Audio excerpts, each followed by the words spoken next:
Selene had learned, over 9 days of frozen ground and failing flesh, that the body will forgive almost anything except quitting. It forgives starvation. It forgives the slow poison spreading up from a wound that never should have been left to fester. What it does not forgive, what no wolf, no omega, no broken thing crawling through the snow has ever been able to forgive itself, is letting go of the one promise it swore to keep. She had promised the dead of Ashfall Pass that their banner would not rot in enemy mud. So she carried it. Not because anyone had asked her to.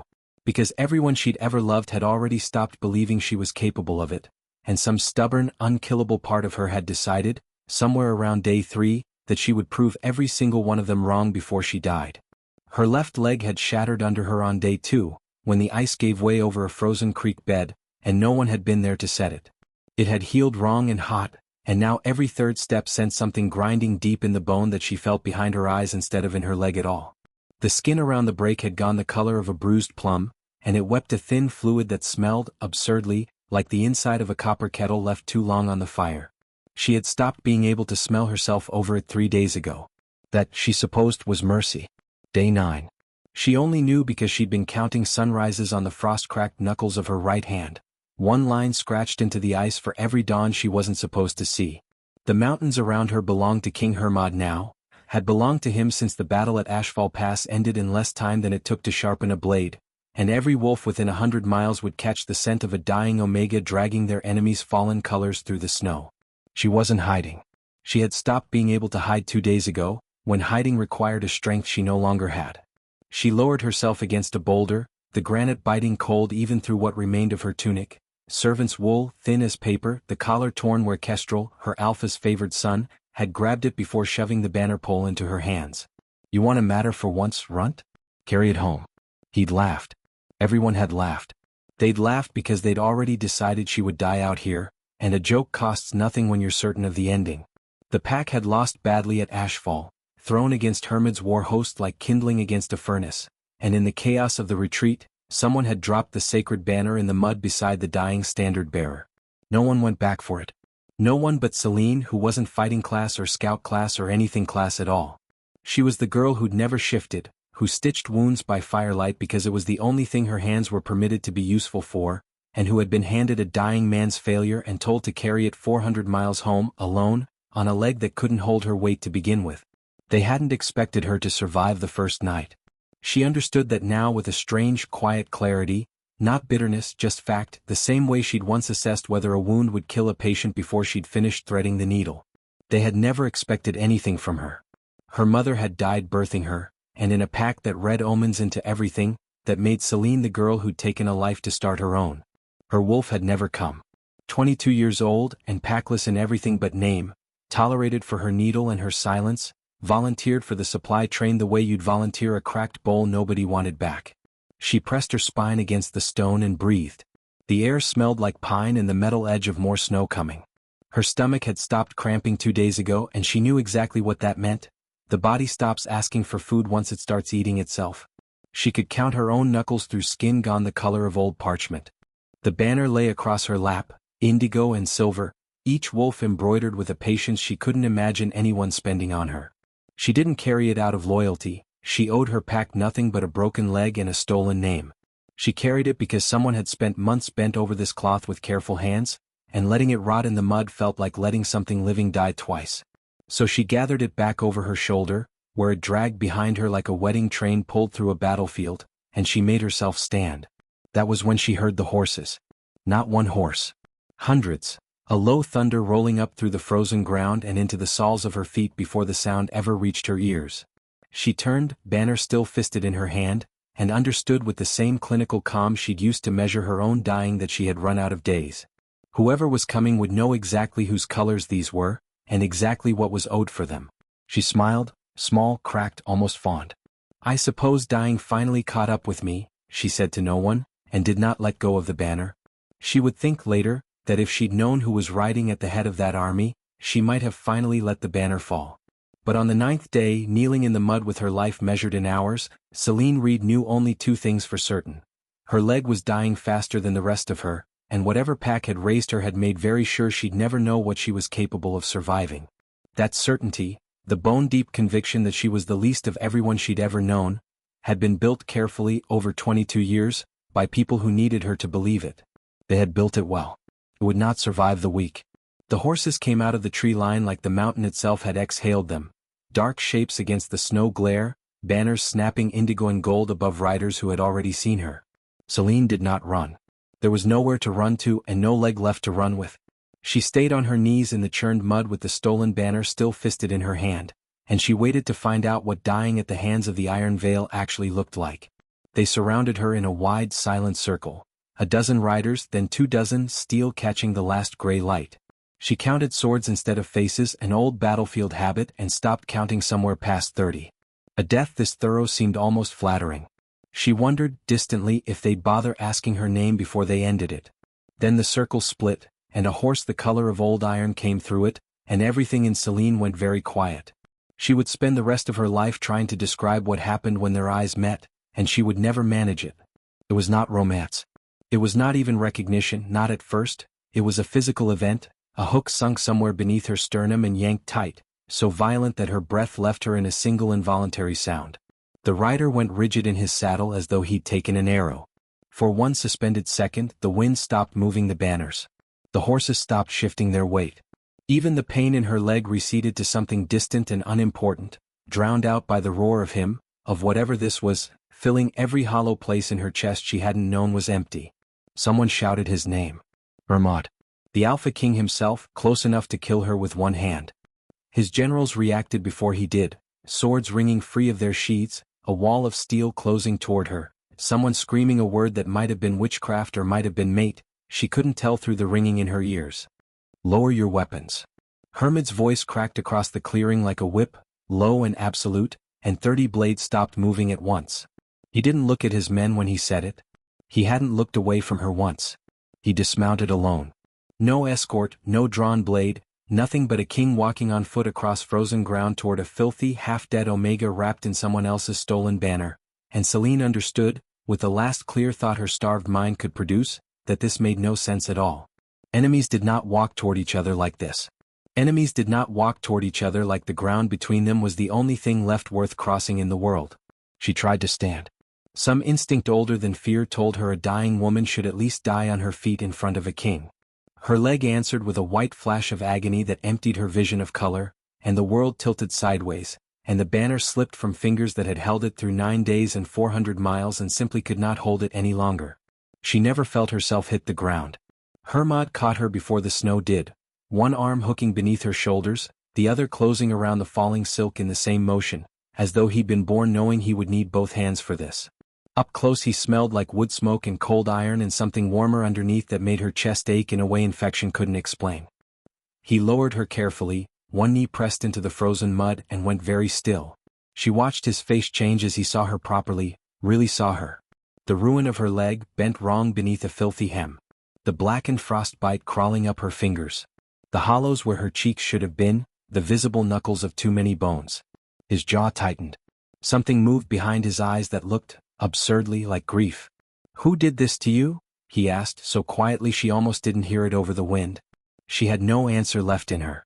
The dark was already closing in at the edges of her sight, soft and total, and the last thing she registered before it took her completely was the sensation of being lifted, gathered up against a chest that felt like the only warm, solid thing left in the world, and carried forward, past 100 silent, staring soldiers who had never once seen their king kneel for anyone. Warmth woke her before thought did, real warmth, the kind she hadn't felt in 9 days, pressing into her skin from every direction like something solid. For a moment Selene simply lay in it, afraid that opening her eyes would make it stop. When she did open them, she found canvas above her instead of sky, a heavy indigo weave lit gold from braziers she couldn't see. Furs beneath her. Her leg, splinted and bound and screaming in a duller, more manageable way than before. She was alive. That fact alone took a long moment to absorb. Prisoner, she thought, and the word steadied her more than it frightened her. Prisoner, she understood. Prisoner had rules. A woman in gray robes moved at the edge of her vision. One of the royal physicians, Selene realized, watching the woman's hands work with a professional's eye even through her own haze of pain. Clean technique. Good instincts. She found herself cataloging the physician's methods the way she once had her own, and the familiarity of it, of thinking like a healer again instead of a dying animal, nearly undid her. "You're awake." The physician's voice was careful, watching for panic. "You're safe. You're in the king's tent." "Prisoners usually are," Selene said, and was surprised her voice still worked at all. "You're not a prisoner." A man's voice from the tent's entrance, low, certain, the same voice that had cracked across the clearing like a whip and stopped 30 swords cold. Hermod ducked beneath the flap and did not come closer, as though he'd learned already, somehow, that closing distance too fast might break something in her that the frostbite hadn't managed. "You're a guest who arrived in poor condition. I arrived carrying your enemy's dead soldier's banner through your territory." "You arrived carrying my banner," he said, and something in his jaw tightened at the correction. "Back where it belonged." "That's not the same thing." She didn't have an answer for that, and the not having unsettled her more than an answer would have. Outside, she could hear the low churn of an army that wasn't moving, thousands of boots and horses and voices, all of them waiting. She asked why, and the physician's mouth pressed into a thin line, the look of someone repeating an argument she'd already lost. "His generals have asked him the same question every morning for 4 days, the physician said. "He gives them the same answer." "Which is?" Hermod answered for himself. "We move when she lives." 4 days. Selene turned the number over, disbelieving. An army, a war host mid-campaign, with momentum and supply lines and 100 reasons to keep marching, held motionless because of one dying Omega he'd known for the length of a single terrible afternoon. It made no sense by any law she'd ever lived under. In Ashen Moor, wolves like her were spent, not spared for. She began, slowly, to be useful in the only way she knew how to matter.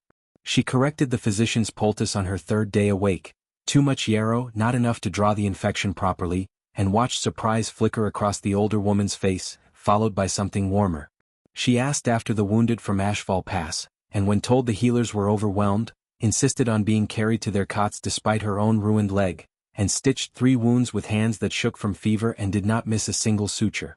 Hermod watched all of it.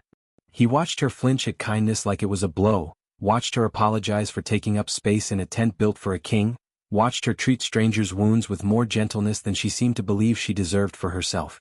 Something in his chest that had been armored since he'd taken the crown began, quietly and without his permission, to come undone. On the 5th night, the royal healer unwound the bandages along her collarbone to check a wound Selene hadn't even known she carried, and went very still. Beneath her skin, faint as frost on glass, something glowed. Threads of old silver magic, coiled tight around a place where a wolf should have lived and never had. The healer's fingers trembled. "This isn't a wound," she whispered. "This is a seal. Someone did this to you on purpose." Selene stared down at her own skin as though it belonged to a stranger. The scholars arrived within the week, 3 of them robed in the deep gray of the Royal Archive, summoned from as far as the coastal libraries on Hermod's personal order. Selene watched them examine the mark on her collarbone with the particular reverence of people who had spent their lives waiting for something impossible to finally happen in front of them. "I've seen binding seals," the eldest said, turning her arm gently toward the firelight, frowning at threads of silver that pulsed faintly under her skin like something breathing. "Containment work, punishment work. This isn't that." He traced the pattern without touching it, careful as a man handling a live coal. "This was made to protect, not to punish. Whoever did this loved you enough to hide you from something. Or feared what I'd become enough to hide the world from me," Selene said. Nobody in the tent argued with her, which frightened her more than if they had. Hermod stopped attending council that week. His generals noticed, she heard them arguing outside her tent flap in low, furious voices, words like momentum and supply lines, and the men are asking questions, "My king?" But he sat with the scholars late into every night instead, poring over texts written in languages Selene didn't recognize, chasing a thread that seemed to matter to him more than the war he'd paused to protect her. She asked him once why he cared so much about a mystery that wasn't his. "Because it's written into you," he said, "and you are becoming mine to protect. That makes it mine to understand." She didn't have a response that didn't feel dangerous to say out loud. What she could do while the scholars argued over old magic was work. Her legs still refused to bear weight without agony, but her hands remembered every skill she'd ever taught herself over a slaughterhouse table, and the healers' tents were full of soldiers the royal physicians hadn't had time to reach. She started small, cleaning wounds, resetting a dislocated shoulder for a boy no older than 16 who'd been too proud to scream. Then larger. A gut wound the physicians had already quietly given up on, that she stayed awake 3 nights straight to nurse back from the edge. The soldier lived. Word of it moved through camp faster than any royal decree. They started seeking her out by name, not the king's mate, not the Omega he found in the snow, but Selene, spoken the way soldiers speak of someone they trust with a blade near their throat. A grizzled commander who'd lost 2 fingers at Ashfall Pass brought her a whittled wooden bird as thanks and couldn't meet her eyes when he handed it over. A young healer began shadowing her rounds, asking questions, taking notes in a hand that trembled with the effort of keeping up. Nobody in Ashen Moor had ever asked to learn from her. Nobody had ever called her skilled and meant it as praise instead of surprise. She sat outside her tent one evening, turning the wooden bird over in frostbitten fingers, and felt something shift loose in her chest that she didn't have a name for yet. Not gratitude exactly. Something closer to permission, the strange, unfamiliar sensation of beginning to believe that she might be worth something after all, independent of any king, any bond, any bloodline the scholars were still arguing about in hushed voices past midnight. She was still holding the bird when the horn sounded at the camp's edge, the long, formal blast that announced a diplomatic rider under a banner of parley. Hermod was at her side before the sound finished echoing off the mountains, his hand finding her shoulder as though he'd already guessed what was coming. The rider who crested the ridge wore Ashen Moor colors, road-worn and grim-faced, and Selene felt every fragile thing she'd built in the last 2 weeks go cold and still inside her. The messenger dismounted before the king himself, dropped to one knee with the stiff formality of a man reciting words he'd been ordered to speak exactly, and did not look at Selene at all as he said them. By decree of Alpha Bran of Ashen Moor, return his Omega immediately. The council tent was full within the hour. Every general and advisor Hermod kept summoned to argue about a decision Selene wasn't invited to hear discussed.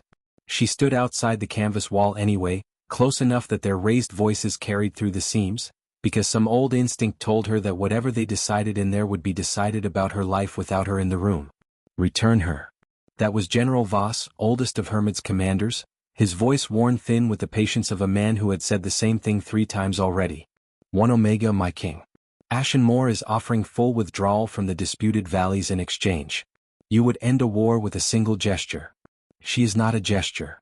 Hermod's voice, flat and immovable as stone. She is a complication we cannot afford. She is my mate. The words dropped into the tent like something physically heavy, and even through canvas Selene heard the silence that followed them. The bond struck the moment I saw her. You all felt what that did to the field that day, don't pretend you didn't. I will not hand over what fate itself has already decided belongs to me, for the price of a few valleys and a season's peace. My king with respect, a war fought over one woman. No kingdom owns my mate. Hermod's voice rose now, cutting through the tent like a blade drawn in earnest. Not Ashen Moor. Not this council. Send Bran my answer. If he wants her, he can come take her himself, and he will learn exactly what it costs him. Selene stood frozen outside the tent wall, one hand pressed flat against the canvas as though she could hold herself upright through it. Something was breaking open in her chest, and it took her a long, disbelieving moment to understand that it wasn't grief. No one had ever chosen her over anything. Not over convenience, not over a season's harvest, not over the smallest inconvenience a pack matron might suffer for keeping her fed.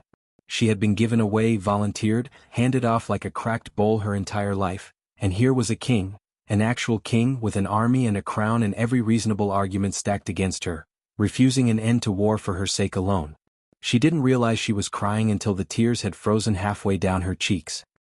He found her there minutes later, when the council broke and the generals filed out grim and unconvinced. He didn't ask why she was crying.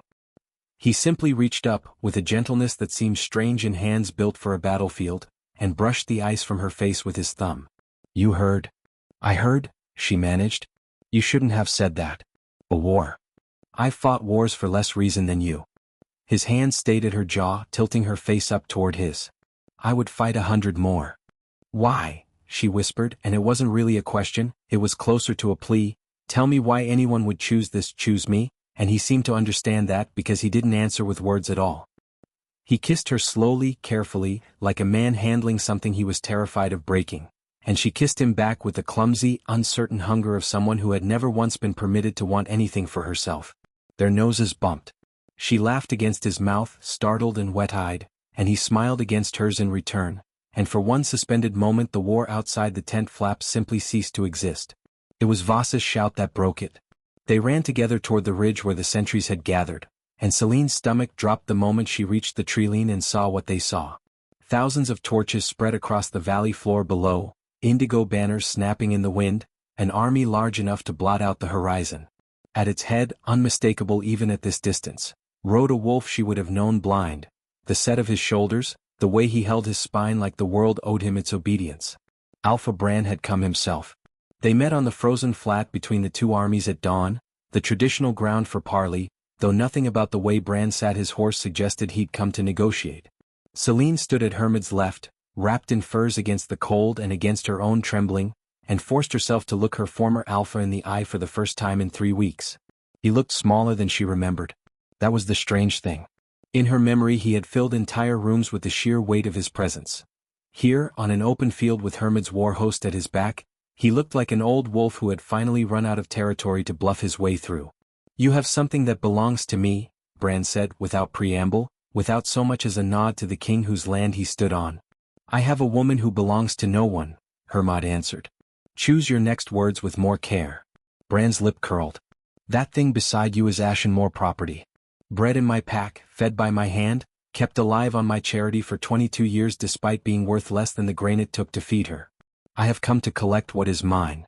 Something old and familiar rose in Selene at those words, the automatic urge to shrink, to apologize, to make herself smaller so the blow would land somewhere less vital. She recognized the instinct and, for the first time in her life, refused it.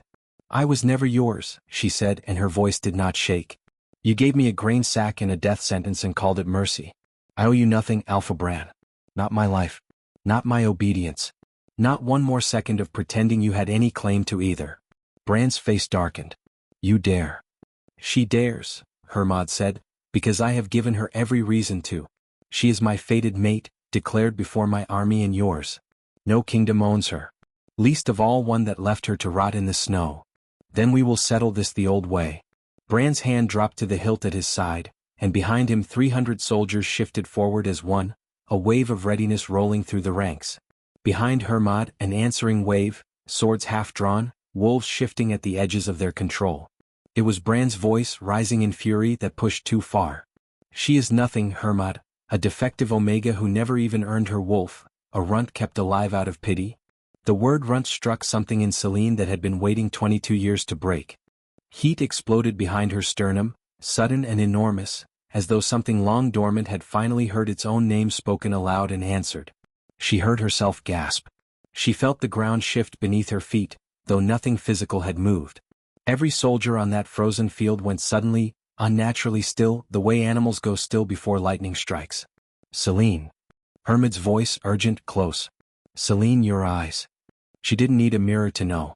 She could feel it happening, a cold fire brightness flooding outward from somewhere behind her eyes, and when she looked down at her own hands she saw, faint as moonlight on water, a mark blooming silver-white across the back of her palm, a crescent wrapped in a ring of stars, ancient and unmistakable even to a woman who had never been taught to recognize it. The wind stopped. Every banner on that field hung motionless, as though the sky itself were holding its breath. Bran's soldiers began one by one to lower their eyes to the ground, not in fear of their alpha, but in something closer to instinct, an ancient animal deference no living wolf should have still carried in their bones. 3 elders standing near Bran's banner sank slowly to their knees, faces gone the color of old parchment, staring at Selene as though they were looking at something that should not exist outside of half-forgotten stories. One of them, an old woman with silver braids and a voice that cracked with disbelief, whispered the words that every elder on that field seemed to be thinking at once. "It can't be." The old woman's whisper cracked the frozen silence like a stone through ice, and then everyone was speaking at once. Soldiers, elders, generals, a rising confusion of voices that Hermod cut through with a single raised hand and an order to fall back to the treeline. Bran did not order a retreat. Bran simply stood there, staring at the mark blooming silver across Selene's palm, and for the first time in her life she saw something on his face that looked almost like fear. "You knew," she said. The realization arrived whole and complete, the way certain truths do, not built piece by piece but simply there, as though it had always been waiting beneath the surface for her to finally look at it directly. "You knew what I was. This whole time." Bran said nothing, which was itself an answer. It was the scholars who confirmed it, an hour later, in Hermod's tent, hands trembling as they cross-referenced the mark on her skin against texts so old their bindings had turned to powder at the edges. The eldest scholar read aloud from a passage that made his own voice shake. "The celestial line, first blessed of the moon goddess, marked by crescent and star, thought extinguished 3 generations past. He looked up at Selene as though she might dissolve if he blinked. This is not a bloodline that produces ordinary wolves, my king. This is the line the old kingdoms were built around before it vanished. Before someone made certain it vanished. My mother, Selene said quietly. She sealed me. The old woman elder, the one who had spoken first on the field, had been permitted into the tent under guard, and it was she who finally supplied the last piece, her voice heavy with old grief. Your mother came to me the week before she died, child. She begged me to hide what you were, not because she feared you, but because she feared what your father's pack would do the moment they knew. A celestial bloodline is a weapon to anyone ruthless enough to wield it. She chose to bind your wolf and let the world believe you broken, rather than let you grow up as someone's leash. Selene felt the floor of her entire life give way beneath her at once. Every cruelty she'd absorbed as truth, worthless, runt, packless, cursed, unraveled backward into something else entirely. A mother's last desperate act of love, disguised so thoroughly that even the daughter it protected had believed the lie. And Bran knew, she said numb. He knew what my mother had done. He knew exactly what I was. He knew, the elder confirmed grimly. Your mother trusted the wrong alpha with her secret before she died. Bran kept you alive for 22 years not out of mercy, child, but because he intended to unseal you himself the moment it served him. When he needed a weapon desperate enough, kingdoms would kneel to it. The betrayal of it was almost too large to feel all at once. Every beating disguised as discipline, every year of scrubbed floors and stitched wounds and casual cruelty, all of it calculated, patient, a farmer waiting for a crop to finally ripen into something worth harvesting. Hermod knelt in front of her and took both her hands in his, silver mark and all, and did not flinch from the power humming faintly beneath her skin. Whatever you are, he said, whatever this bloodline means, whatever power wakes in you, I will never use it. Not against Bran. Not against my enemies. Not against you. I chose you when you were nothing but a starving girl in the snow, and I choose you now. I will never ask you to be a weapon for anyone. Something in her chest, wound tight for 22 years, finally began to loosen. And then the heat came again, stronger this time, no longer a flicker but a rising tide, spreading from her sternum outward through every limb until her skin felt too small to hold whatever was waking beneath it. She heard herself cry out. She felt her spine arch, her vision blur silver at the edges, bones shifting in ways they never had before in her entire life. For the first time since the day she was born, Selene felt her wolf answer. The tent could not hold what was happening to her. Hermod understood that a half-second before the canvas walls did, hauling her outside into the open field with the scholars and the elders scrambling behind them, and it was there, beneath a sky just beginning to darken toward evening, that Selene's transformation finished what it had started. There was no pain in it, not anymore, only pressure, enormous and rising, and then release like a held breath finally let go after 22 years. Her spine lengthened. Her vision sharpened into impossible clarity. Where a starving, broken Omega had knelt in the frost a moment before, a wolf now rose to its full height, silver-white from muzzle to tail, coat catching what little light the dusk offered and throwing it back tenfold, as though she generated her own moonlight rather than simply reflecting it. She was enormous, larger than any wolf either army had ever seen, larger than the war-bred alphas who led Bran's own front lines, and when she lifted her head and let out a single low sound that was not quite a howl, the ground itself seemed to answer her. Bran's soldiers broke first. It happened the way ice breaks on a lake. A single crack, then 100 at once. Wolves who had stood ready to die for Ashen Moor an hour earlier began, one after another, to lower themselves to their bellies, ears flattened, throats bared in the oldest gesture of submission their bodies knew. It wasn't fear exactly, though there was fear in it. It was older than fear. Some instinct buried in the marrow of every wolf on that field recognized, without needing to be told, the presence of something they had been bred for generations to kneel before. Stand. Bran's voice cracked across the field, furious, desperate. She is nothing. She is a trick. No one stood. His commanders went next, not dramatically, not all at once, but in a slow, humiliating trickle that was somehow worse than open rebellion. General Ashcroft, who had served Bran for 11 years, simply turned his horse and rode toward Hermod's line without a word. 2 more followed within minutes. A third dropped his sword point down in the mud and knelt where he stood, refusing to meet his alpha's eyes. Selene watched it happen through a wolf's sharpened senses, every scent and sound impossibly vivid, and felt something in her chest that was not quite triumph. It was closer to grief, for the girl who had spent 22 years believing this pack's cruelty was something she'd earned, when in truth they had simply been waiting to see what she might become useful for. Kestrel, the son who had shoved the banner into her broken hands and laughed while he did it, pushed through the retreating ranks toward her, face white, and dropped to his knees in the frozen mud. "I didn't know," he said, voice cracking. "I swear to the goddess I didn't know what you were. Selene, please." She turned her great silver head toward him, and he flinched as though struck. There was nothing left to say to a man who had built his cruelty on the assumption she would never be anything worth fearing. His apology, offered now, arrived 22 years and one broken leg too late to mean anything at all. Bran alone remained standing, surrounded by empty ground where his army had been, his authority collapsing in real time in front of both kingdoms. It was Hermod who moved first into the silence that followed, stepping past his own stunned generals, past Vasa's raised hand and sharp warning breath, walking alone across the frozen field toward a wolf larger than any living creature had a right to be. Every soldier on that field, from both kingdoms, went utterly still. "My king," Vas started urgent. Hermod didn't stop walking. He closed the distance between them with the same unhurried certainty he'd shown the day he'd dismounted alone to kneel over a dying Omega in the snow, and reached out one hand toward the great silver wolf who had once been the most powerless creature on that battlefield.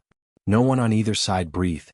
Hermod stopped an arm's length from the great silver wolf, close enough that she could feel the warmth of him even through fur, and did not reach for a weapon, did not call for his guard, did not do any of the things a sane king should do in the presence of a creature that could end him with one motion. He knelt. Not the way his generals had feared, not in submission, not in the terrified deference Bran's soldiers had shown moments before. He knelt the way a man kneels at an altar, spine straight, head bowed with intention rather than fear, and the field went so silent that Selene could hear her own great heartbeat pounding against her ribs. Her shift back came slower than the first, gentler, as though her body had finally learned how to hold both halves of itself. When she rose on two legs again, trembling, wrapped hastily in a cloak someone pressed into her hands, Hermod was still kneeling before her. "Get up," she whispered. "You're a king." "I am," he agreed and did not move. "Which is exactly why they need to see this." He raised his voice then, pitched to carry across the frozen field to both armies at once. "This woman carried my fallen banner for 9 days through frozen enemy ground, when soldiers twice her size abandoned it in the mud and ran. She did it starving. She did it dying. She did it with no wolf to protect her and no pack who cared whether she lived. Today I return the honor she carried." He looked up at her, and whatever fear had lived in his eyes on that first day in the snow was long gone, replaced by something steadier. "Rule beside me," he said. "Not beneath me. Never beneath me." Bran did not survive the hour that followed with any dignity intact. His own soldiers, the ones who had not already crossed the field, bound his hands themselves, following Ashcroft's lead, tired of a lifetime spent protecting a man who had spent it lying to them. Kestrel, weeping, confessed everything before the assembled elders. The sealing, the decades of cruelty, his father's plan to unseal Selene the moment her power became useful. It changed nothing for him. It answered questions that no longer needed asking. That night, the elder who had known her mother sat with Selene by the fire and told her the last of it, gently, the way you hand someone something fragile. Her mother had not simply hidden her out of fear. She had given her own life in the binding, a sacrifice offered willingly, on the belief that her daughter's power should stay sleeping only until she found someone who loved her for herself and not for what she could become. "She didn't seal you to keep you weak," the elder said. "She sealed you to keep you safe until you found him." Selene wept for a mother she'd spent her whole life believing had abandoned her, and understood, finally, that she had been loved before she'd ever taken her first breath. Months later, on the night of the Festival of the Moon, Selene stood at the head of a procession carrying the same indigo banner she had once dragged through 9 days of frozen mud, restored now, cleaned and mended, its silver wolf catching torchlight instead of blood. She did not carry it as a burden this time.